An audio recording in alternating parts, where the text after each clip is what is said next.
சித்தருக்கெல்லாம் சித்தர் சிவனே போற்றி. நம்மளோட பதிவுகள்ல இதுவரைக்கும் 12 ராசிகளுக்குமான பிப்ரவரி மாத ராசி பலன்களை பார்த்துட்டு வந்தோம். அதோட தொடர்ச்சியா இனி வரக்கூடிய பதிவுகள்ல 12 ராசிகளுக்குமான மாசி மாத ராசி பலன்களை பார்க்க இருக்கிறோம். அந்த வகையில நம்மளோட இந்த பதிவுல கடக ராசி அல்லது கடக லக்னத்துல பிறந்தவங்களுக்கு இந்த மாசி மாதத்தோட கிரக அமைப்புகள் என்ன மாதிரியான பலாபலன்களை கொடுக்கும், ஏதாவது அதிர்ஷ்டங்களையும் யோகங்களையும் கொண்டு வருமா, திடீர் வாய்ப்புகள் எதையாவது உருவாக்கி கொடுக்குமா, அப்படி இல்லைன்னா எப்பவும் போல கடகராசி அன்பர்களுக்கு இந்த மாசி மாதமும் சோதனையான காலகட்டமா தான் இருக்குமா, பண நெருக்கடியை தான் சந்திப்பாங்களா அப்படிங்கறத பத்தி இந்த பதிவுல கொஞ்சம் சுருக்கமா பார்க்க போறோம். அதனால கடகராசி அன்பர்கள் இந்த வீடியோவை கொஞ்சம் கூட ஸ்கிப் பண்ணாம கடைசி வரைக்கும் முழுமையா பாருங்க. நீங்க ஸ்கிப் பண்ணி வீடியோவை பாக்குறீங்க அப்படின்னா உங்க வாழ்க்கையில உங்களுக்கு கிடைக்கக்கூடிய ஒரு சில வாய்ப்புகளை கூட நீங்க முழுமையா தவற விட்டுருவீங்க அப்படிங்கறத ஞாபகத்துல வச்சுக்கிட்டு வீடியோவை முழுமையா பாக்குறதுக்கு முயற்சி பண்ணுங்க.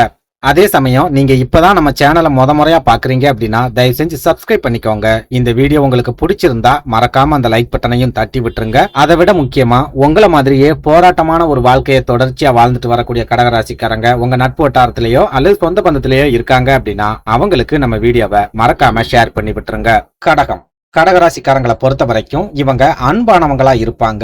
எல்லாரையும் அளவு கடந்து நேசிப்பாங்க. யார் மேலையும் அறகுறையா பாசம் வைக்க மாட்டாங்க. அதுலயும் முக்கியமா இவங்களுக்கு தம்பி தங்கைகள் இருக்காங்க அப்படின்னா இவங்க ஆணா இருந்தாலும் சரி அல்லது பெண்ணா இருந்தாலும் சரி தன்னோட தம்பி தங்கைகளை உள்ளங்கையில வச்சு தாங்குவாங்க. இன்னொரு தாயா அவங்கள பாத்துக்குவாங்க. தம்பி தங்கைகளுக்காக நிறைய விஷயங்களை இவங்க விட்டு கொடுப்பாங்க. நிறைய தியாகங்களையும் செய்வாங்க. ஆனா அது எல்லாத்தையுமே சந்தோஷமா செய்வாங்க. இதனாலேயே குடும்பத்துல மூத்த குழந்தையா பிறந்த பெரும்பாலான கடகராசிக்காரங்களுக்கு அவங்க விரும்பின படிப்பை படிக்க முடியாம போயிருக்கும். விரும்பின மாதிரியான ஒரு வாழ்க்கையை அமைச்சிக்க முடியாம போயிருக்கும். ஒரு சில கடகராசிக்காரங்க அவங்களோட படிப்பை குடும்பத்துக்காக தியாகம் பண்ணிருப்பாங்க. இன்னும் ஒரு சிலர் அவங்களோட எதிர்கால வாழ்க்கையவே குடும்பத்துக்காகவும் தம்பி தங்கைகளுக்காகவும் தியாகம் பண்ணிட்டு ஒரு தியாகியா வாழ்ந்துகிட்டு இருப்பாங்க. அதே சமயம் இவங்க என்னதான் குடும்பத்து மேலையும் நண்பர்கள் மேலையும் சொந்த பந்தங்கள் மேலையும் அளவுக்கு அதிகமா பாசம் வச்சு அவங்களுக்காக நிறைய தியாகங்களையே செஞ்சாலும் அந்த தியாகத்துக்கு சரியான மதிப்பும் மரியாதையும் இவங்களுக்கு யார்கிட்ட இருந்தும் கிடைக்காது. இவங்களை சுத்தி இருக்கிற எல்லாருமே இவங்க காட்டுற பாசத்தை ஒரு முதலீடா வச்சு நம்ம பயனடைஞ்சுக்கணும் அப்படின்னு தான் நினைப்பாங்க. இவங்க நல்லா இருக்கணும், இவங்க வாழ்க்கை சந்தோஷமா இருக்கணும் அப்படின்னு யாருமே நினைக்க மாட்டாங்க. இவங்க செஞ்ச தியாகங்களையும் யாரும் பெருசா எடுத்துக்க மாட்டாங்க. ஒரு கட்டத்துக்கு மேல இவங்க யாருக்காக தியாகங்களை செஞ்சாங்களோ அவங்க மூலமாவே நிறைய அவமானங்களையும் கட்டாயமா சந்திப்பாங்க. சுருக்கமா சொல்லணும் அப்படின்னா மத்தவங்க மேல அளவுக்கு அதிகமா பாசம் வச்சு அந்த பாசத்துக்காக நிறைய தியாகங்களையும் செஞ்சு அதுக்கப்புறமா அந்த பாசத்தாலேயே ஏமாந்து போகக்கூடிய ஒரே ராசி இந்த கடகராசி அப்படின்னு சொல்லலாம். இப்படி பாசத்துக்காக உயிரையே கொடுக்கக்கூடிய கடகராசி அன்பர்களோட வாழ்க்கையில இந்த மாசி மாதத்தோட கிரக அமைப்புகள் என்ன மாதிரியான மாற்றங்களை கொண்டு வரப்போகுது அப்படிங்கறத பத்தி பார்க்கலாம். அந்த வகையில இந்த மாசி மாதத்தோட கிரக அமைப்புகளை ஆராய்ஞ்சு பார்க்கும்போது கடகராசிக்காரங்களை பொறுத்த வரைக்கும் இந்த மாசத்திலையும் கேது பகவான் உங்க ராசிக்கு 3வது வீடான தைரியஸ்தானத்துலதான் இருப்பாரு அப்படிங்கறதால மனக்குழப்பம் அப்படிங்கிறது இந்த மாசத்திலயும் உங்களுக்கு கண்டிப்பா இருந்துகிட்டே தான் இருக்கும். உங்க மனசுக்குள்ள இனம் புரியாத ஒரு பயம் கவலை அப்படிங்கிறது இருந்துகிட்டே இருக்கும். ஒரு சிலர் குடும்பத்தை நினைச்சு கவலைப்பட்டுக்கிட்டே இருப்பீங்க, குழந்தைகளை நினைச்சு கவலைப்பட்டுக்கிட்டே இருப்பீங்க. இது எதுவுமே இல்லை அப்படின்னாலும் உடல் ஆரோக்கியத்தை நினைச்சு ஒரு விதமான கவலை பயம் அப்படிங்கிறது உங்க மனசுக்குள்ள இருந்துகிட்டே இருக்கும். முக்கியமா 3வது வீட்டுல இருக்கிற கேது ஜாதகருக்கு மரண பயத்தை ஏற்படுத்துறதுக்கு கூட அதிகமான வாய்ப்புகள் இருக்குது அப்படிங்கறதால மன பயம் மன கவலை அப்படிங்கிற ஒரு விஷயம் உங்ககிட்ட இருந்துகிட்டே இருக்கும். உங்களை விட்டு விலகவே விலகாது. நீங்க எந்த ஒரு காரியத்தை செய்யறதா இருந்தாலும் சரி ஒரு விதமான பயம் பதட்டம் உங்களுக்கு கட்டாயமா இருக்கும். பதட்டம் இல்லாம ஒரு காரியத்தை உங்களால அவ்வளவு சுலபத்துல செஞ்சு முடிக்கவே முடியாது. முக்கியமா ஒரு சில கடகராசி அன்பர்களுக்கு எதிர்காலத்தை பத்தின பயமும் எதிர்காலத்தை பத்தின கவலைகளும் அதிக அளவுல ஏற்படுறதுக்கு கூட இந்த மாசி மாசத்துல அதிகமான வாய்ப்புகள் இருக்குது அப்படின்னு சொல்லுவேன். இதனால இந்த மாசி மாசத்துல உங்களோட பயத்தை நீங்க ஒதுக்கி தள்ளணும் அப்படின்னு ஆசைப்பட்டீங்கன்னா தியானம் யோகா இந்த மாதிரியான விஷயங்கள்ல கவனம் செலுத்துங்க. மனசை ஒருநிலைப்படுத்துறதுக்கு முயற்சி பண்ணுங்க. எந்த விஷயமா இருந்தாலும் சரி பாசிட்டிவா திங்க் பண்ணுங்க, பாசிட்டிவா அப்ரோச் பண்ணுங்க. முக்கியமா நெகட்டிவா பேசக்கூடிய சொந்த பந்தங்களா இருந்தாலும் சரி அப்படி இல்லைன்னா உங்களுக்கு பயத்தை ஏற்படுத்துற மாதிரி பேசக்கூடிய நண்பர்களா இருந்தாலும் சரி அவங்கள இந்த மாசி மாசத்துல கொஞ்சம் ஒதுக்கியே வச்சிருங்க. பாசிட்டிவா பேசுறவங்களையும் உங்களுக்கு தன்னம்பிக்கை ஏற்படுத்துற மாதிரி பேசுறவங்களையும் உங்களை சுத்தி வச்சுக்கிட்டீங்க அப்படின்னாலே இந்த மாசி மாசத்துல பெரிய அளவுல மன கவலையோ அல்லது மன பதட்டமோ இல்லாம ரொம்ப சூப்பரா உங்களால வாழ்ந்துட முடியும் அப்படின்னு சொல்லுவேன்.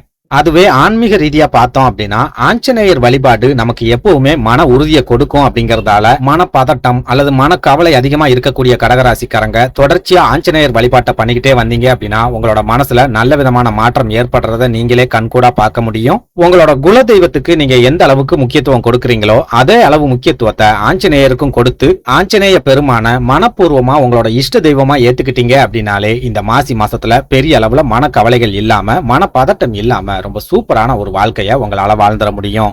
அடுத்ததா இந்த மாசி மாசத்துல கடகராசி அன்பர்களுக்கு பண வரவு எப்படி இருக்கும் அப்படின்னு கேட்டீங்கன்னா உங்க ராசிக்கு பண வரவை கொண்டு வரக்கூடிய தனாதிபதியா இருக்கக்கூடிய சூரிய பகவான் இந்த மாசி மாதம் முழுக்கவே அஷ்டமஸ்தானம் அப்படின்னு சொல்லக்கூடிய கும்ப ராசியில சனி பகவானோட இணைஞ்சு உட்கார்ந்துருப்பார் அப்படிங்கிற காரணத்தால பணத்துக்காக கடகராசி அன்பர்கள் ரொம்ப பெரிய அளவுல போராட்டங்களை நடத்த வேண்டிய ஒரு மாதமாவே இந்த மாசி மாதம் இருக்கும் அப்படின்னு சொல்லலாம். நீங்க நினைக்கிற மாதிரி ரொம்ப ஈஸியா ரொம்ப சுலபமா பணம் உங்க கைகளுக்கு கிடைக்கவே கிடைக்காது. நீங்க சொந்த தொழில் செஞ்சுக்கிட்டு இருந்தாலும் சரி, உத்தியோகத்துல இருந்தாலும் சரி, அப்படி இல்லைன்னா வியாபாரம் பார்த்துக்கிட்டே இருந்தாலும் சரி, ரொம்ப கஷ்டப்பட்டு ரொம்ப பெரிய போராட்டத்துக்கு அப்புறமா தான், பெரிய இழுபறிக்கு அப்புறமா தான் பணம் உங்க கைகளுக்கு வந்து சேரும். நீங்க யாருக்காவது பணத்தை கடனா கொடுத்திருக்கீங்க அப்படின்னாலும் அந்த கடன் வசூலாகிறதுல கூட ரொம்ப பெரிய அளவுல இழுபறிகள் அப்படிங்கிறது கண்டிப்பா இந்த மாசத்துல இருக்கத்தான் செய்யும். அதே சமயம் குரு பகவான் உங்களோட லாபஸ்தானம் அப்படின்னு சொல்லக்கூடிய ரிஷபராசியில இருக்காரு அப்படிங்கறதால சொந்த தொழில் செய்யறவங்களுக்கு ஓரளவுக்கு பண வரவு சிறப்பாவே இருக்கும். கைகள்ல பணப்புழக்கமும் சிறப்பாவே இருக்கும். அதே சமயம் உங்களோட தனாதிபதியான சூரிய பகவான் அஷ்டமஸ்தானத்துல உட்கார்ந்துருப்பார் அப்படிங்கறதால உங்க கைகளுக்கு வரக்கூடிய பணத்துக்கு மேல தேவையில்லாத செலவுகள் அப்படிங்கிறது கட்டாயமா உங்களுக்கு இருந்துகிட்டே இருக்கும். ஒரு சில கடகராசி அன்பர்கள் தொழில் ரீதியான செலவுகளை சந்திப்பீங்க. திடீர் செலவுகள் அப்படிங்கிறது உங்களோட தொழில ஏற்படும். இன்னும் ஒரு சிலருக்கு குடும்ப செலவுகள் அதிக அளவுல இருக்கும். குடும்பத்துல இருக்கிறவங்களோட மருத்துவ செலவுகள் ரொம்பவே அதிக அளவுல இருக்கும். முக்கியமா இந்த மாசத்துல உங்க கைகளுக்கு எவ்வளவு பணம் வந்து சேர்ந்தாலும் சரி, அந்த பணத்துக்கு மேல செலவு அப்படிங்கிறது கட்டாயமா இருக்கும் அப்படிங்கறத ஞாபகத்துல வச்சுக்கோங்க. இதனால கடகராசி அன்பர்கள் இந்த மாசி மாதம் முழுக்கவே முடிஞ்ச வரைக்கும் சிக்கனமா இருக்கிறதுக்கு முயற்சி பண்ணுங்க. உங்களோட தேவையில்லாத விரைய செலவுகளை முழுமையா குறைச்சிக்க முயற்சி பண்ணுங்க. முக்கியமா ஒரு சில கடகராசி அன்பர்களுக்கு வாகன பழுதுகள் ஏற்பட்டு அது மூலமாவும் தேவையில்லாத விரைய செலவுகள் ஏற்படுறதுக்கு இந்த மாசி மாசத்துல அதிகமான வாய்ப்புகள் இருக்குது அப்படின்னு சொல்லுவேன். அதே சமயம் குடும்ப வாழ்க்கையை எடுத்துக்கிட்டோம் அப்படின்னா கடகராசி அன்பர்களுக்கு இந்த மாசி மாதம் முழுக்க முழுக்க மகிழ்ச்சிகரமான ஒரு மாதமா இருக்கும். எந்த வகையிலையும் குடும்ப வாழ்க்கையில பிரச்சனைகளோ சண்டை சச்சரவுகளோ இருக்காது. குடும்பத்துல இருக்கிற எல்லாருமே உங்களை அனுசரிச்சு போகணும் அப்படின்னு நினைப்பாங்க. நீங்க யாரையும் அனுசரிச்சு போக வேண்டிய தேவையே இருக்காது. இன்னும் சொல்ல போனா உங்க வாழ்க்கை துணையா இருந்தாலும் சரி, அல்லது சொந்த பந்தங்களா இருந்தாலும் சரி, பெத்த தாய் தந்தையாவே இருந்தாலும் சரி, உங்களை புரிஞ்சு நடந்துக்க ஆரம்பிப்பாங்க. பெரும்பாலான கடகராசிக்காரங்களுக்கு கடினமான காலகட்டங்கள்ல குடும்பத்துக்கிட்ட இருந்தும் நல்ல விதமான சப்போர்ட் அப்படிங்கிறது இந்த மாசி மாசத்துல கிடைக்கும் அப்படின்னு சொல்லிடலாம். அடுத்ததா உத்தியோகத்துல இருக்கிற கடகராசி அன்பர்களை எடுத்துக்கிட்டோம் அப்படின்னா இந்த மாசி மாதத்துல வேலை பளு அப்படிங்கிறது உங்களுக்கு 2 மடங்கா அதிகரிக்கும். அது மூலமா ஒரு சில உடல் ஆரோக்கிய பாதிப்புகள், உடல் ஆரோக்கிய பிரச்சனைகள் அப்படிங்கறத நீங்க சந்திப்பீங்க. ஒரு சில கடகராசி அன்பர்களுக்கு உத்தியோகம் சம்பந்தமா நிறைய அலைச்சல்கள் இருக்கும். அந்த அலைச்சல்கள் மூலமாவே நிறைய மன அழுத்தங்கள் ஏற்படும். மன குழப்பங்கள் அப்படிங்கறத கண்டிப்பா சந்திப்பீங்க. முக்கியமா ஒரு சில வேலைகளை நீங்க அவசரமா செஞ்சு முடிக்க வேண்டிய ஒரு சூழல் கூட இந்த மாசி மாசத்துல ஏற்படும். அது மூலமா உங்களோட குடும்பத்துக்காக நீங்க சரியா நேரம் ஒதுக்க முடியாத ஒரு சூழல் கூட இந்த மாசி மாசத்துல கண்டிப்பா ஏற்படும் அப்படிங்கறத ஞாபகத்துல வச்சுக்கோங்க. சுருக்கமா சொல்லணும் அப்படின்னா நீங்க பிரச்சனைகளை எதிர்த்து போராடக்கூடிய அளவுக்கு மன உறுதியோட இருக்கீங்க அப்படின்னா இந்த மாசத்துல உங்களுக்கு வரக்கூடிய பிரச்சனைகள் எல்லாமே பனி மாதிரி விலகி போயிடும். சப்போஸ் நீங்க மனசளவுல முழுமையா உடைஞ்சு போய் மனசுக்குள்ள ஒரு விதமான பயத்தோடவே இருக்கீங்க அப்படின்னா இந்த மாசி மாதம் உங்களுக்கு நெருக்கடியான காலகட்டமாவே இருக்கும் அப்படின்னு சொல்லுவேன். நன்றி, வணக்கம்.